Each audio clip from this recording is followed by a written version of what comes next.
گونج گونج اٹھے ہیں نغمات رضا سے بوستا، کیوں نہ ہو کس پھول کی مدحت میں وامنقار ہے، کیوں نہ ہو کس پھول کی مدحت میں وامنقار ہے۔ الحمدللہ رب العالمین والصلاة والسلام علی سید المرسلین، اما بعد فاعوذ باللہ من الشیطان الرجیم، بسم اللہ الرحمن الرحیم۔ الصلاة والسلام علیک یا رسول اللہ وعلی آلک واصحابک یا حبیب اللہ، الصلاة والسلام علیک یا نبی اللہ وعلی آلک واصحابک یا نور اللہ۔ میٹھے میٹھے اسلامی بھائیوں اور مدنی چینل کے ناظرین، سلسلہ ہے نغمات رضا۔ سبحان اللہ، اس سلسلے میں ہم امام عشق و محبت، مجدد دین و ملت، پروانہ شمع رسالت، میرے آقا نعمت امام احمد رضا خان علیہ رحمت الرحمن کے گلشن کے مہکتے پھول یعنی اعلیٰ حضرت کے مبارک نعتیہ کلام شامل کیا کرتے ہیں، اور اس کی خوشبوؤں سے اپنے آپ کو بھی اور مدنی چینل کے ناظرین کو بھی مہکانے کی کوشش کیا کرتے ہیں۔ آج جو کلام ہم نے سننا ہے وہ کم و بیش 142 سال پہلے لکھا گیا۔ جی ہاں، کم و بیش گویا 150 سال پرانا کلام ہے، جس کو آج بھی پڑھیں تو آنکھیں اشک بار اور دل بے قرار ہو جاتا ہے۔ اس کی وجہ کیا ہے؟ عشق کے عالم میں، سوز کے عالم اور کیفیت کے عالم میں اعلیٰ حضرت کلام لکھا کر، اور اس کلام کو تو ایک خاص نسبت حاصل ہے کہ اعلیٰ حضرت نے یہ کلام جب پہلی بار مدینہ منورہ کی حاضری حاصل کی، اس کے بعد الوداعی حاضری یعنی واپسی پر یہ کلام لکھا۔ ایک عاشق سے پوچھئے کہ مدینہ چھوٹنے پر اس کی کیا کیفیت ہوتی ہے، بلکہ وہ کیفیت بار بار یاد آ جائے، پھر کیفیت جو ہے وہ مدینہ منورہ کی حسرت میں، مدینہ منورہ کی جدائی میں یوں سمجھیے کہ آنکھیں اشک بار ہو جاتی ہیں۔ اعلیٰ حضرت کا جو سوز، جو عشق مدینہ ہم آج بھی اشعار میں پڑھتے ہیں، تو گویا ہمیں سکھاتے ہیں اعلیٰ حضرت کے مدینے سے محبت کیسے کرنی ہے۔ اس عاشق کے ماہ رسالت کی جب مدینے سے جدائی ہوئی ہوگی، ان کی رکت، ان کے سوز اور ان کی کیفیت کا عالم کیا ہوگا۔ ایک شاعر لکھتے ہیں نا، طیبہ سے لوٹنا کسی عاشق سے پوچھئے، ایسا لگا کہ روح بدن سے نکل گئی، واقعی دل وہیں رہ گیا، جاں وہیں رہ گئی، خم اسی در پہ اپنی جبی رہ گئی۔ اعلیٰ حضرت کا وہ کلام جو آج ہم نے سلسلے میں شامل کرنا ہے، خراب حال کیا دل کو پر ملال کیا، تمہارے کوچے سے رخصت کیا نہال کیا۔ مشکل الفاظ کے پہلے معنی سمجھتے ہیں۔ پر ملال یعنی پریشان، کوچے سے مراد گلی، نہال یعنی کامیاب، خوش و خرم۔ اعلیٰ حضرت امام اہل سنت لکھتے ہیں کہ اے میرے پیارے آقا علیہ الصلوۃ والسلام، آپ کے گلی کوچے سے جدائی نے تو میرے اوپر غم کے ایسے پہاڑ گرا دیے ہیں جن کو اٹھانے کی میرے اندر ہمت بھی نہیں، سکت بھی نہیں ہے۔ خوشی و مسرت تو آپ کی بارگاہ میں رہنے سے ملتی ہے، اور جتنی خوشی آپ کے گلی کوچوں میں دیوانہ وار پھرنے سے ہوتی ہے، اتنا ہی بڑا صدمہ ان گلی کوچوں کو چھوڑنے سے ہوتا ہے۔ حضرت پیر جماعت علی شاہ صاحب رحمۃ اللہ تعالی علیہ کمال کی بات لکھتے ہیں، فرماتے ہیں جس نے مدینہ نہیں دیکھا وہ حاضری کے لیے ترستا رہتا ہے، اور جو دیکھ کر آ جائے وہ پھر جانے کے لیے تڑپتا رہتا ہے، جدائی میں تڑپتا رہتا ہے۔ تو واقعی مدینہ شریف کی کیا بات ہے۔ برادر اعلیٰ حضرت شہنشاہ سخن مولانا حسن رضا خان صاحب علیہ رحمۃ الرحمن فرماتے ہیں نا، مر کے جیتے ہیں جو ان کے در پہ جاتے ہیں حسن، جی کے مرتے ہیں جو آتے ہیں مدینہ چھوڑ کر۔ جدائی مدینہ میں، فراق مدینہ میں یہ کلام کمال کی حیثیت رکھتا ہے۔ بلکہ ایک مشورہ دوں گا کہ جب آپ مدینہ منورہ حاضری کو جائیں اور جب واپسی کا وقت ہو تو اس کلام کو پڑھیے، اس کلام کو سنیے، آپ کے ذوق میں مزید اضافہ ہوگا۔ لکھتے ہیں امام عشق و محبت، خراب حال کیا دل کو پر ملال کیا، تمہارے کوچہ سے رخصت کیا نہال کیا۔ خراب حال کیا دل کو پر ملال کیا، خراب حال کیا دل کو پر ملال کیا، خراب حال کیا دل کو پر ملال کیا، تمہارے کوچے سے رخصت کیا نہال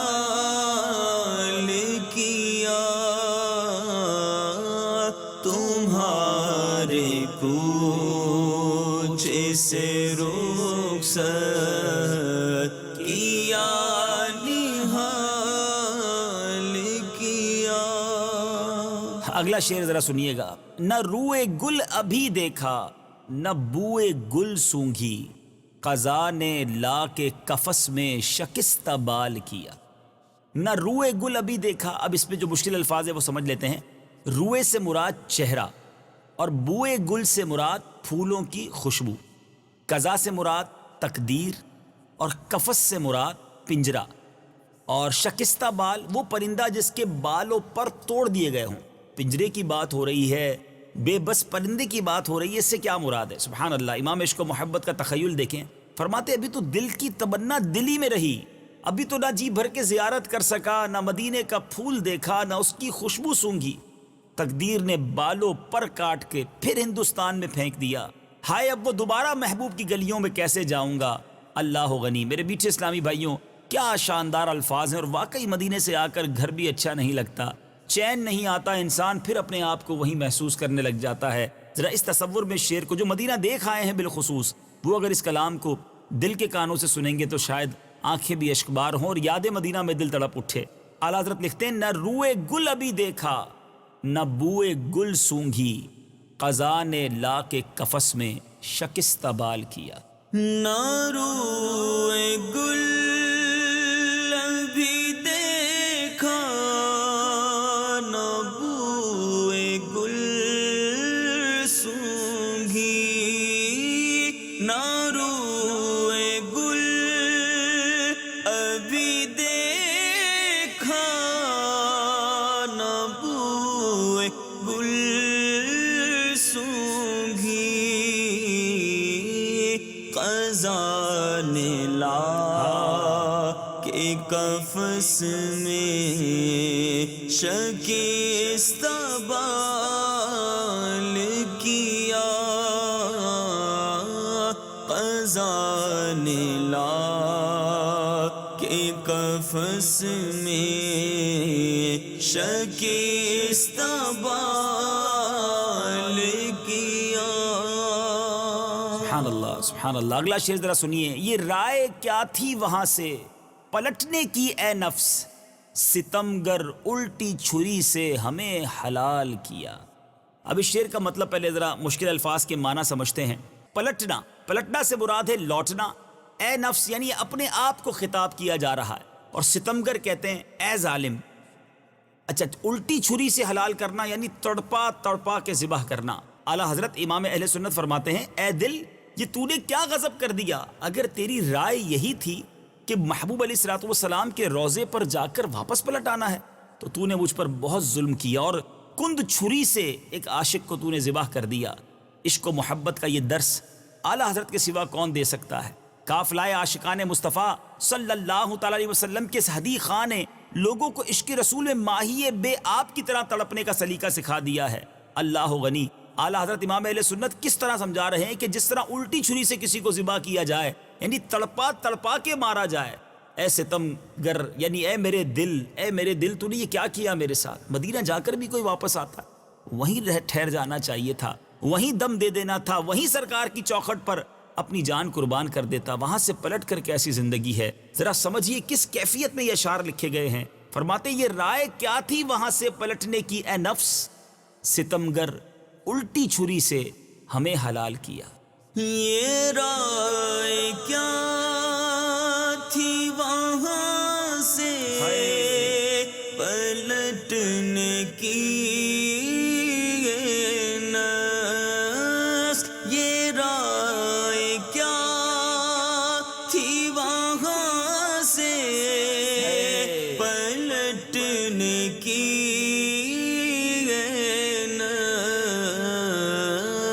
ستمگر الٹی چھری سے ہمیں حلال کیا.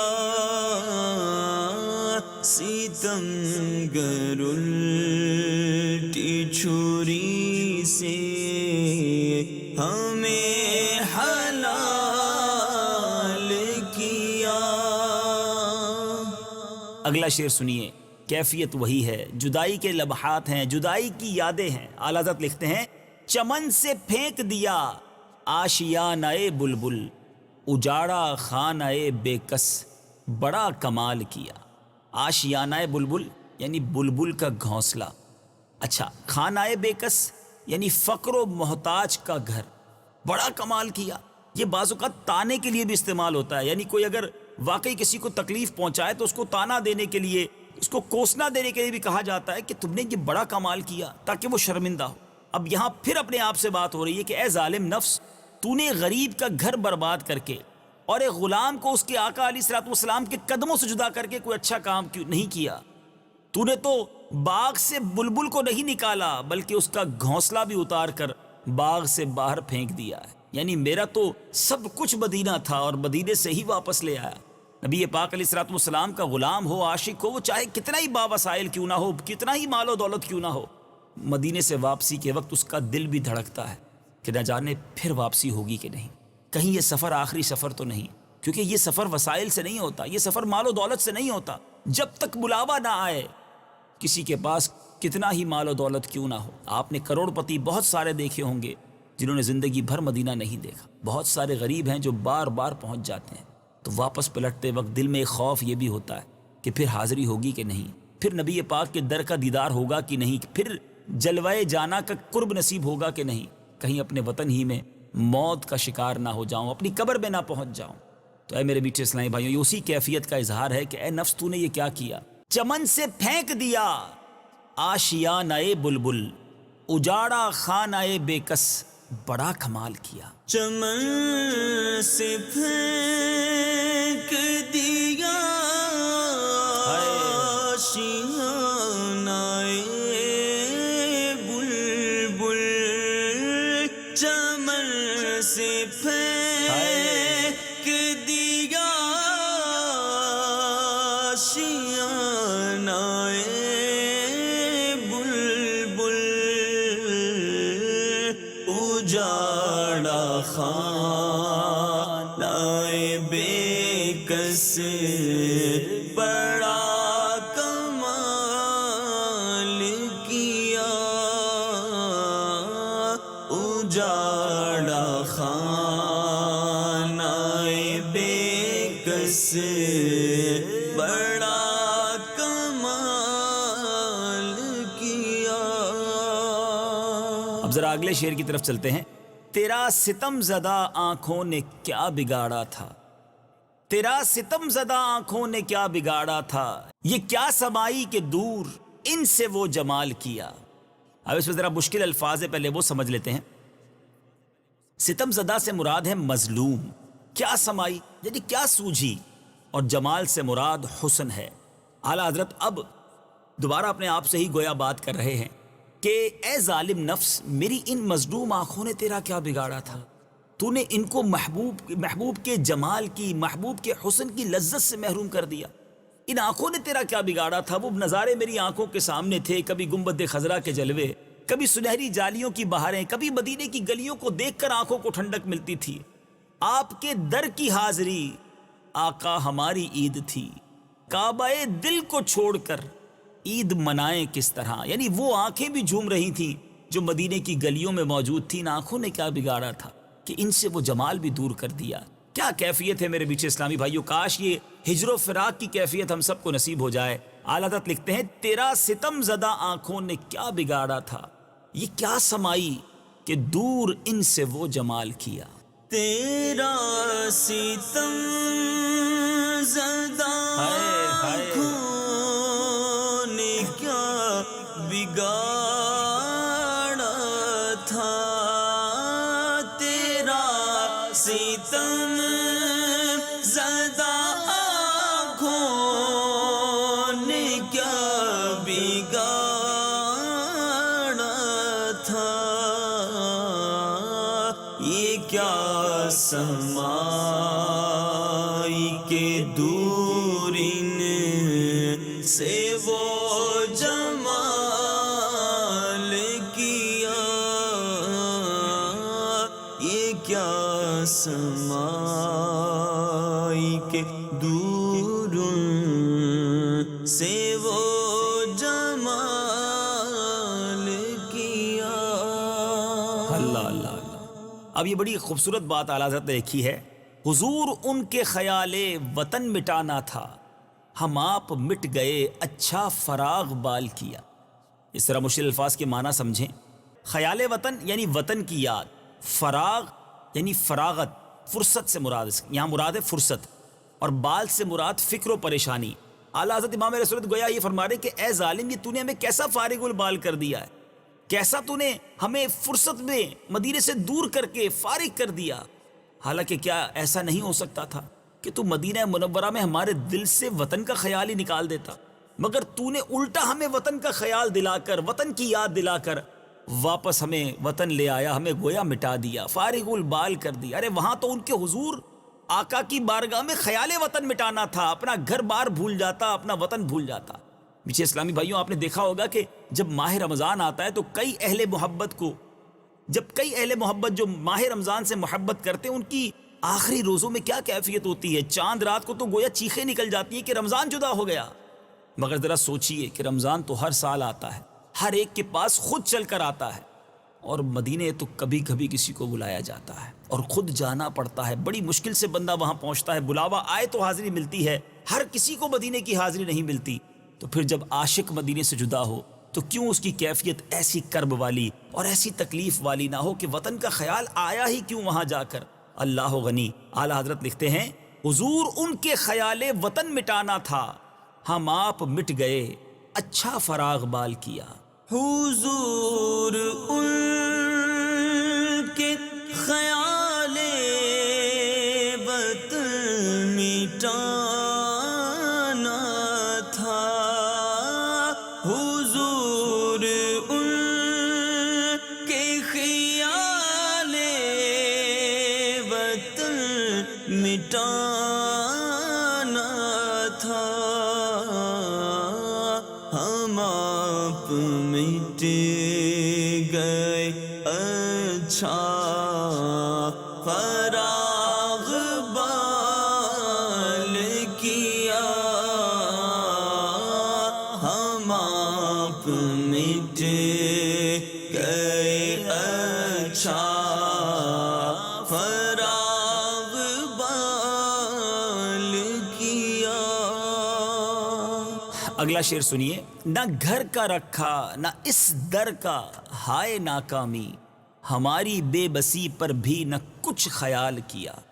ذرا اس کے مشکل الفاظ کے معنی، ہائے سے مراد یہاں افسوس کے لیے کلمہ استعمال ہوتا ہے، اور بے بسی سے مراد مجبوری ہے۔ اعلیٰ حضرت امام اہل سنت کو اس طرح فرماتے ہیں کہ اے دل، تجھے معلوم ہے تو نے ہمیں کسی کام کا نہیں چھوڑا، کیونکہ وہ پاک آستانہ تو نے چھڑا دیا، لیکن اب تو اپنے گھر میں بھی دل نہیں لگتا، اب گھر کے بھی نہیں رہے، کیونکہ اب گھر کے در و دیوار اجنبی سے لگتے ہیں۔ شاعر کہتے ہیں نا، ہم مدینے سے اللہ کیوں آ گئے، قلب حیراں کی تسکین وہیں رہ گئی، دل وہیں رہ گیا، جان وہیں رہ گئی، خم اسی در پہ اپنی جبیں رہ گئی۔ اپنا سب کچھ گویا مدینے چھوڑ آئے ہیں۔ اللہ کرے کہ یہ کیفیت ہمیشہ قائم رہے اور اس شعر کے مصداق بن جائیں کہ چھوڑ آیا ہوں دل و جان یہ کہہ کر اعظم، کہ آ رہا ہوں میرا سامان مدینے میں رہے۔ کیا خوبصورت بات ہے اعلیٰ حضرت کی، اپنے آپ کو گویا کس طرح جھنجھوڑ رہے ہیں کہ یہ کیا کیا تو نے مدینہ چھوڑ کر، نہ گھر کا رکھا نہ اس در کا، ہائے ناکامی ہماری بے بسی پر بھی نہ کچھ خیال کیا۔ نہ گھر کا رکھا نہ اس در کا، ہائے ناکامی، نہ گھر کا رکھا نہ اس در کا، ہائے ناکامی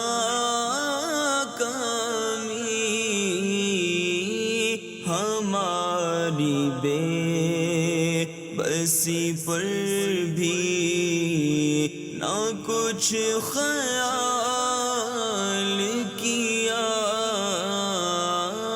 ہماری بے بسی پر بھی نہ کچھ خیال کیا۔ اگلا شعر، مدینہ چھوڑ کے ویرانہ ہند کا چھایا، یہ کیسا ہائے حواسوں نے اختلال کیا۔ ویرانہ سے مراد اجاڑ، ہند ہندوستان کے لیے کیونکہ اعلیٰ حضرت کا وطن وہ تھا، حواسوں یعنی حواس کی جمع ہوش و حواس، اختلال یعنی خلل، نقصان ہو گیا، اختلال ہو گیا یعنی حواسوں میں اختلال ہو گیا ہے، حواس گویا قابو میں نہیں۔ اعلیٰ حضرت کچھ اس طرح فرما رہے، ہائے افسوس میری عقل پر یہ کیسا پردہ پڑ گیا کہ مدینہ منورہ جیسے با رونق مبارک شہر کو چھوڑ کر میں مدینہ منورہ چھوڑ کر ہندوستان جیسے ویرانے میں آ گیا۔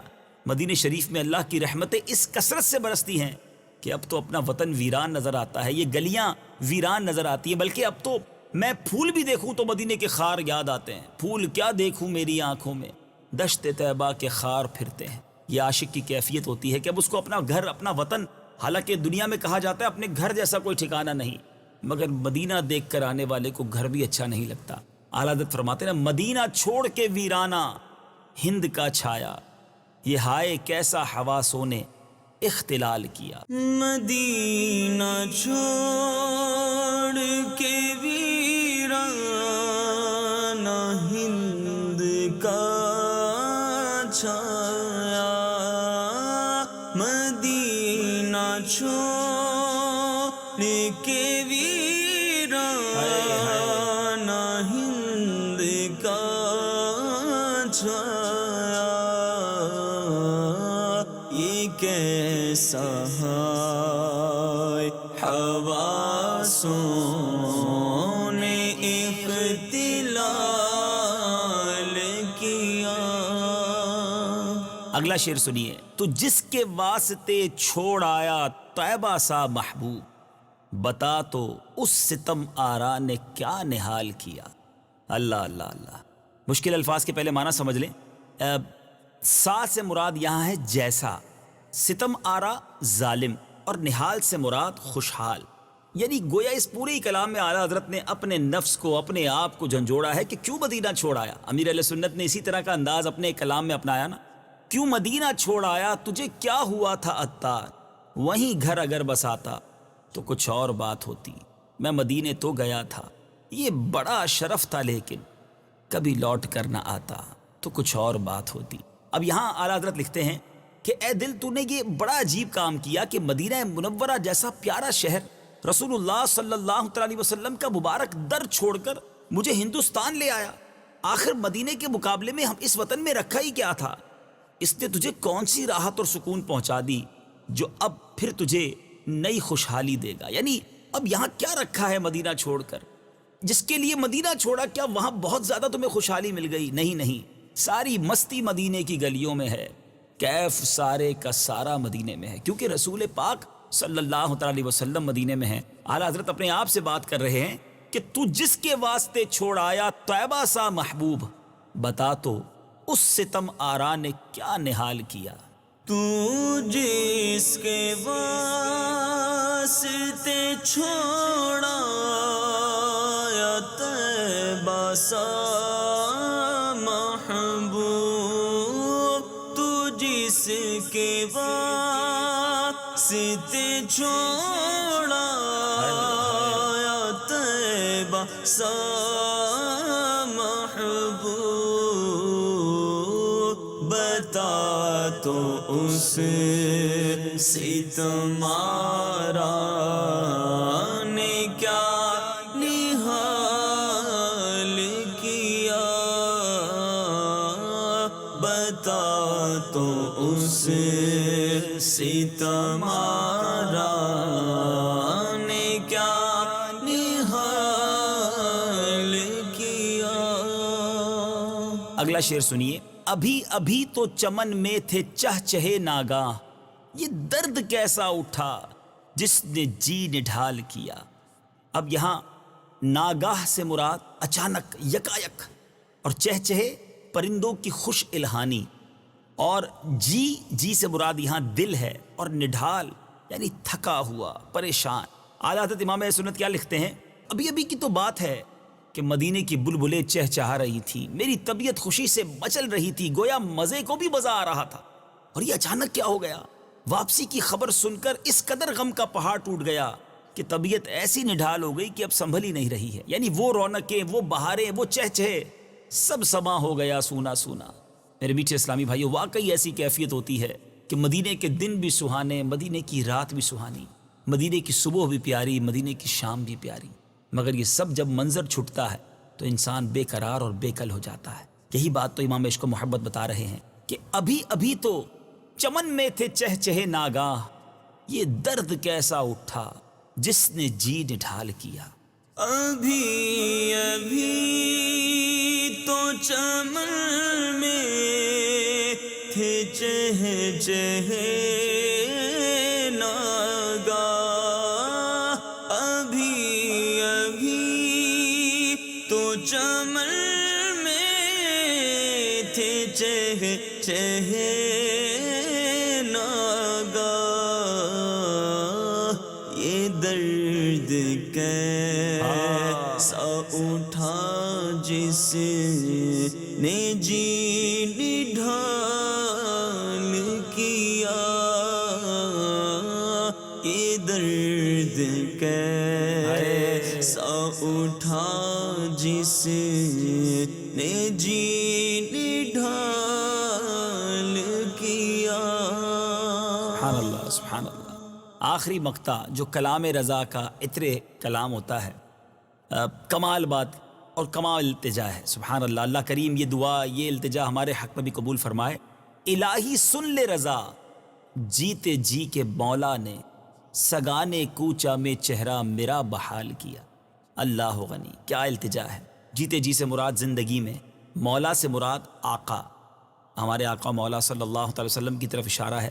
سگان کہتے ہیں کتوں کو، مدینہ شریف کے ان کتوں کی طرف اشارہ ہے۔ بحال کیا، بحال کرنا یعنی عزت لوٹا دینا۔ اب یہاں مراد کیا ہے؟ اس شعر کا مطلب یہ بنتا ہے کہ یا اللہ رضا، یعنی میں جیتے جی یہ سن لوں کہ نبی پاک علیہ الصلوۃ والسلام نے اپنے در کے کتوں میں مجھے بھی شامل فرما لیا ہے۔ سگانے کوچا میں چہرہ میرا بحال کیا، یعنی مجھے بھی وہ عزت عطا کر دی، اپنے سچے غلاموں میں شامل کر لیا۔ بس جیتے جی ایک بار نبی پاک کی زبان سے یہ سن لوں اور یہی میری زندگی کا حاصل ہے، کیونکہ اس در کی غلامی سے بڑھ کر اور کوئی بادشاہی نہیں۔ اور یہ بات اعلیٰ حضرت نے کئی جگہوں پر خوبصورت انداز میں بیان کی ہے، بلکہ اعلیٰ حضرت نے تو بادشاہوں سے بھی سوال کیا ہے، کیوں جہاں کے تاجداروں خواب میں دیکھی وہ شے جو آج جھولیوں میں گدایان در کی ہے۔ ایک اور شاعر لکھتے ہیں نا، تختے سکندری پر وہ تھوکتے نہیں ہیں، بستر لگا ہوا ہے جن کا تیری گلی میں۔ تو نبی پاک کی غلامی اور آپ کے در کی چاکری مل جائے تو اس گھرانے کا جب سے میں نوکر ہوا سب سے اچھی میری نوکری ہو گئی، اس سے اچھی نوکری کوئی نہیں ہے۔ تو کیا خوبصورت تمنا ہے کہ الہی سن لے رضا، جیتے جی کہ مولا نے سگانے کوچا میں چہرہ میرا بحال کیا۔ الہی سن لے رضا، جیتے جی کے مولا نے، الہی سن لے رضا، جیتے جی کے مولا نے سگانے کوچا میں چہرہ میرا بحال کیا، سگانے کوچا میں چہرہ میرا بحال کیا، خراب حال کیا، دل کو پرملال کیا، تمہارے کوچا سے رخصت کیا، نہال کیا۔ سبحان اللہ، سبحان اللہ۔ اللہ کریم مجھے اور آپ کو سچا عشق نبی اور عشق مدینہ عطا فرمائے۔ سبحان اللہ، مدینے کی حاضری کی تڑپ بھی نصیب کرے اور مدینے سے جب جدائی ہو تو اس کا غم بھی نصیب کرے۔ مدنی چینل دیکھتے رہیے، عشق رسول کے مہکتے مہکتے مدنی پھول مدنی چینل کی برکت سے ہمیں ملتے ہیں۔ نغمات رضا کی کیا بات ہے، کلام رضا کی کیا بات ہے، دیکھتے رہیے سلسلہ۔ اگلے سلسلے میں انشاءاللہ ایک اور کلام رضا لے کر حاضر ہوں گے۔ صلو علی الحبیب صلی اللہ تعالی علی محمد صلی اللہ علیہ وسلم۔ گونج گونج اٹھے ہیں نغمات رضا سے بوستا، کیوں نہ ہو کس پھول کی مدحت میں وامنقار ہے، کیوں نہ ہو کس پھول کی مدحت میں وامنقار ہے۔